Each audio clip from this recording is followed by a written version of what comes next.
Olá pessoal, tudo bem? Então vamos lá.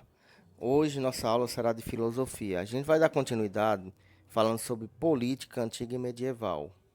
Então, o tema central da nossa aula de hoje é a teoria política de Platão. Então, espero que vocês gostem e vamos lá à nossa aula de hoje. Um abraço. Então, nós vamos falar de Platão.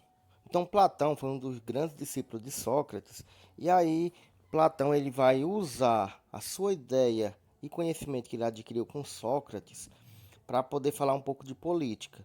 Então, nesse espírito das leis, que vai ser a República, uma das suas principais obras, ele vai falar o que a República representa para o cidadão e como essa representação é feita dentro do contexto político. Então, Platão, pessoal, ele criar teorias que vão estar dentro dessa realidade política. A teoria política de Platão vai ser em cima do conhecimento.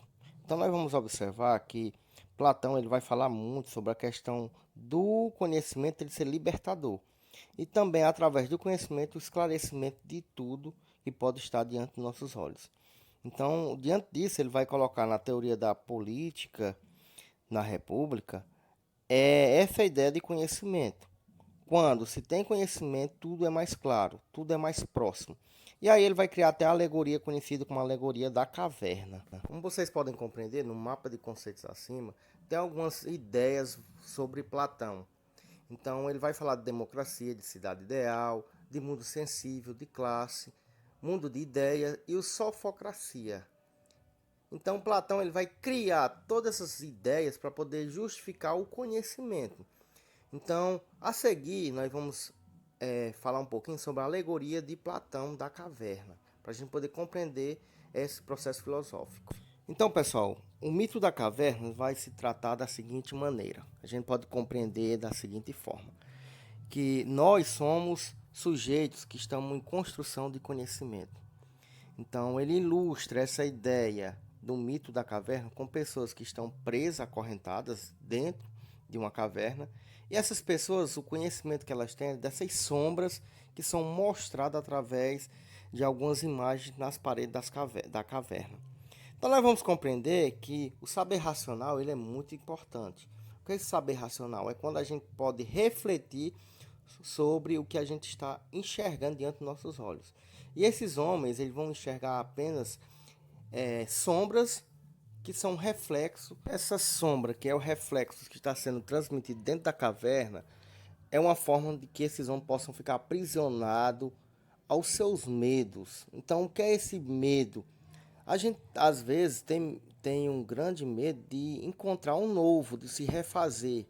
Então, buscar conhecimento, pessoal, é se refazer. É adquirir o quê? Uma consciência crítica, reflexiva sobre o que está acontecendo. Então, as pessoas, às vezes, têm muito medo de buscar desafios. Esse desafio é o quê? É conhecimento. Então, Platão ele vai refletir dentro das lentes da caverna, que é esse olhar que as pessoas conhecem através dessas imagens que são refletidas. Quando a gente se deparar com um novo, que é sair de dentro dessa caverna, a gente vai perceber que o mundo é totalmente diferente do que a gente imagina. Então Platão ele vai colocar essa alegoria como uma busca de conhecimento. Então a caverna é essa busca, onde a gente possa refletir. Então, pessoal, o século V a.C., a época das luzes na Grécia, vai ser colocado como um momento em que a derrota de Atenas na guerra contra Esparta vai trazer a condenação de morte de Sócrates, e aí Platão ele vai ser o sujeito que vai dar continuidade à obra do seu mestre. E aí ele vai falar de democracia, né? Aquela continuidade que a gente fala de democracia, que é o poder para o povo, que é o poder da escolha. Então aí ele vai começar a colocar suas ideias políticas nesse cenário do que é a república. Então, a república platônica ou a utopia platônica vai ser contada a partir do momento de anotações e essa observação que Platão vai fazer diante da ilustração do mito da caverna, onde esse sistema da república é um sistema novo, onde as pessoas ainda estão aprisionadas às antigas amarras do conhecimento político passado. Diante da ideia de saber e aprender, então esse saber racional vai estar relacionado ao conhecimento que Platão vai utilizar da caverna, que é esse mito, para poder explicar o contexto político. Sabemos que para muitos a política é uma interpretação, né? Então cabe perguntas, indagações que a gente às vezes não sabe responder. Será se aquele político vai ser bom? Será se eu estou fazendo a escolha certa? Então Platão ele vai usar essa ideia do mito da caverna para poder falar da república. E aí que se cria o que conhecemos como a utopia platônica, que é a república. Porque muito se imaginava que seria um sistema que ia favorecer, buscar a cidadania para todos os gregos. E aí a gente vai se deparar com uma grande surpresa, que o sistema ele não vai ser totalmente implantado para todos. Então a república, pessoal, vai ser apenas uma ilusão. Então quando eu falo de interpretações, a gente vai perceber que essa mudança política, que seria algo que ia favorecer a todos, vai favorecer apenas uma minoria. Quem seria essa minoria? Seriam os aristocratas, pessoas que têm posse de terra, que vão ser considerados cidadãos. Então a alegoria e o mito da caverna, ela vai explicar justamente esse conhecimento que a gente vai adquirir. Então, pessoal, a gente poderia fazer essa comparação do mito da caverna com os grupos de WhatsApp, onde circulam várias mensagens, onde essas mensagens fazem uma visão do mundo exterior, onde nós vamos perceber que a maioria dessas mensagens são mentirosas. Então, o mito da caverna é essa ilustração do próprio WhatsApp, onde o grupo traz informações que não é o que condiz no mundo lá fora. O que é realidade, conhecimento, o significado da vida? Grandes tópicos com que podemos lidar figurativamente, para explicar a existência como uma viagem por uma estrada ou através de um oceano, uma escalada, uma guerra, um livro, uma linha, um jogo, uma janela de oportunidade, ou a curta vida de uma chama. Há 2.400 anos, um dos maiores pensadores da história disse que a vida é como estar preso numa caverna, forçado a ver sombras projetadas em uma parede de pedra. Bem legal, certo? Foi o que Platão sugeriu na sua alegoria da caverna, que se encontra no livro 7 de A República, no qual o filósofo grego imagina a sociedade ideal, ao examinar conceitos como justiça, verdade e beleza. Na alegoria, um grupo de prisioneiros foi confinado numa caverna desde o nascimento, de costas para a entrada, impossibilitados de virarem suas cabeças e sem nenhum conhecimento do mundo externo. De vez em quando, pessoas e outras coisas passavam pela abertura da caverna, lançando sombras e ecos na parede diante dos detentos. Os prisioneiros denominavam e classificavam essas ilusões, acreditando estarem vendo entidades reais. De repente, um prisioneiro foi liberto e trazido para fora pela primeira vez. A luz fere seus olhos e ele acha o novo meio perturbador. Quando foi dito a ele que as coisas à sua volta eram reais, enquanto que as sombras eram meros reflexos, ele não acreditou. Sombras pareciam muito claras para ele. Gradualmente, seus olhos se ajustam a ponto de ele poder olhar os reflexos na água, os objetos diretamente. E, finalmente, o sol, cuja luz é a fonte última de tudo que se vê.